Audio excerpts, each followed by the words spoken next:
Los europeos y a nosotros, David Páramo. Seguimos viviendo en esta gustada sección que se debe llamar Ahí viene el lobo. Teóricamente, los aranceles deberían aplicarse a partir del primer día del mes próximo, es decir, pasado mañana. ¿Tú sabes si los van a aplicar o no? No se sabe. O sea, porque estamos viendo algo muy curioso con la negociación del Tratado de Libre Comercio. Estados Unidos trató de ejercer la mayor presión posible y México cada vez le baja más y más y más y más y más los decibeles a la negociación. Vemos al secretario de Economía, Ildefonso Guajardo, en Francia, hablando de otros temas, buscando otras alianzas. Brasil muy dispuesto, ahora que ya tiene un gobierno inteligente, a llegar a un tratado de libre comercio con México. Porque hay que recordar que México buscó mucho durante algún tiempo un tratado de libre comercio con Brasil y con Argentina. Sí. Y Brasil y Argentina, porque tenían gobiernos populistas que no comulgaban con el gobierno mexicano, nos perdimos como región.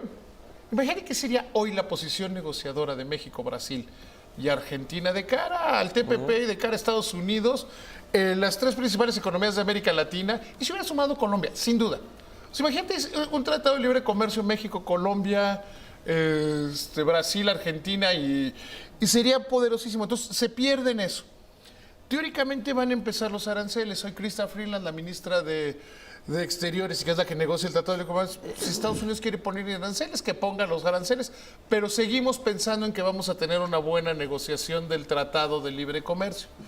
Vemos que ya las declaraciones, ayer lo veíamos con el tema del muro y cómo le dio un tuitazo, ¿cómo dicen en Twitter, en el ambiente de Twitter? Le dio tuitazo en el hocico, porque le contestó con un tuitazo. O sea, sí. La verdad, el tuit del presidente Peña es un tuitazo, sí. Porque le contesta en términos de Twitter y le contesta informalmente. Es una respuesta. Tú dices payasadas, yo también, ¿eh? Y usamos las redes.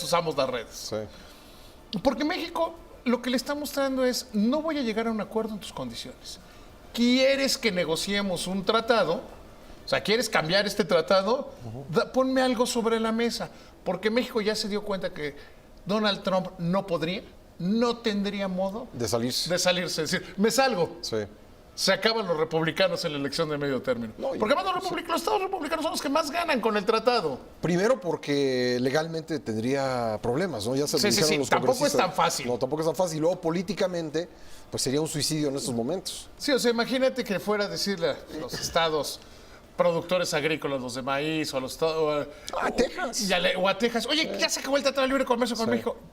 A California. ¿Y yo qué hago con todo este pollo? O sea, ¿qué hacemos con... y con todo este maíz? ¿Y ahora dónde lo exporto? Sí. Bueno, le puede salir con el autoconsumo, cada vez que está de moda.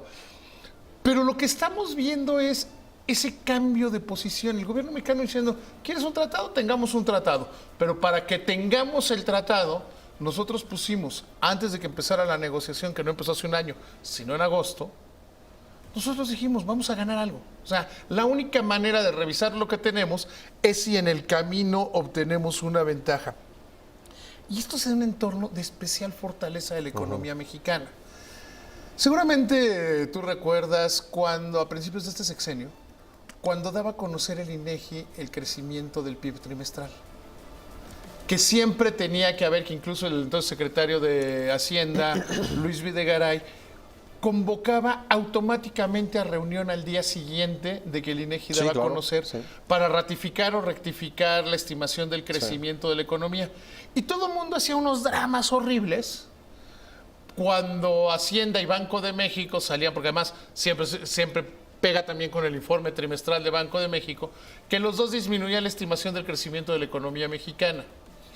Hoy, en un contexto donde alguien puede estar pensando en incertidumbres, en el inexistente efecto de las elecciones hasta el momento, no hay en los mercados, no en el tipo de cambio, por más que se está moviendo parejo en todo el mundo, no hay en los bonos, no hay en la tenencia de bonos, o sea, no hay ningún cambio, nadie está preocupado hoy por las elecciones, porque a lo mejor no ven encuestas y ven información real, nadie está preocupado en los mercados por las elecciones. Están viendo algo que no ven los que están histéricos, ¿eh? O sea, están viendo algo totalmente diferente. En ese contexto, hoy el gobernador de Banco de México dice, sí, va a haber volatilidad, que volatilidad no significa crisis, ¿eh?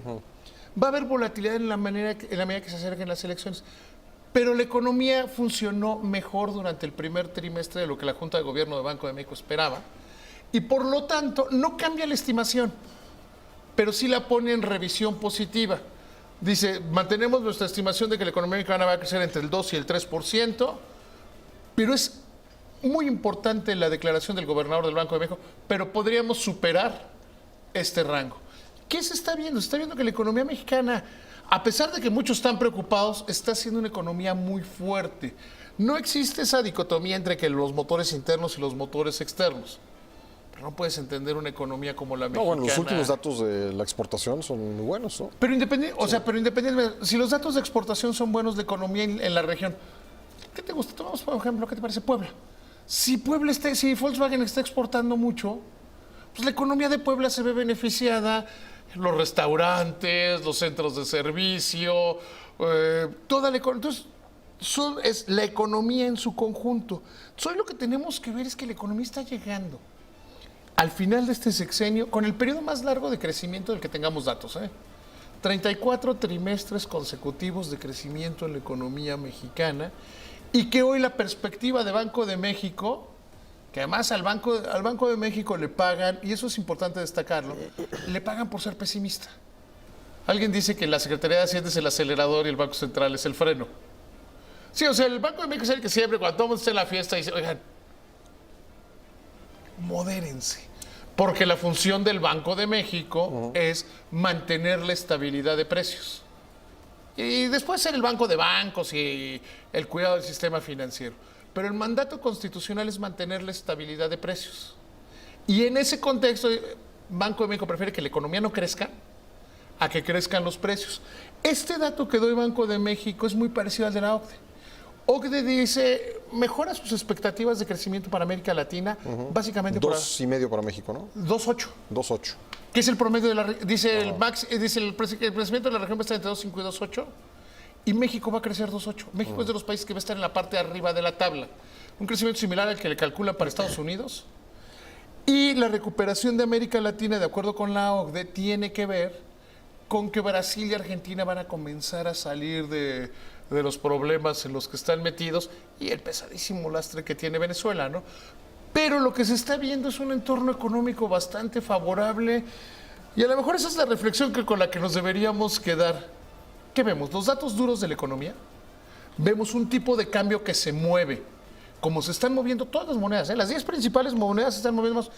Pero el peso más que otras. No. Sí. Se está moviendo en el promedio. Sí. El peso va en el promedio. Con el peso, además, hay que meterle dos factores adicionales. El peso es la moneda que se usa para cubrirte con las demás monedas. Entonces eso le da una volatilidad adicional. Si tú vas a entrar a, ¿qué te gusta? Pesos argentinos, que la devaluación argentina, que la depresión argentina va por ahí del 25% en los últimos días. Si vas a hacer operaciones con pesos argentinos, compras pesos mexicanos también para cubrirte.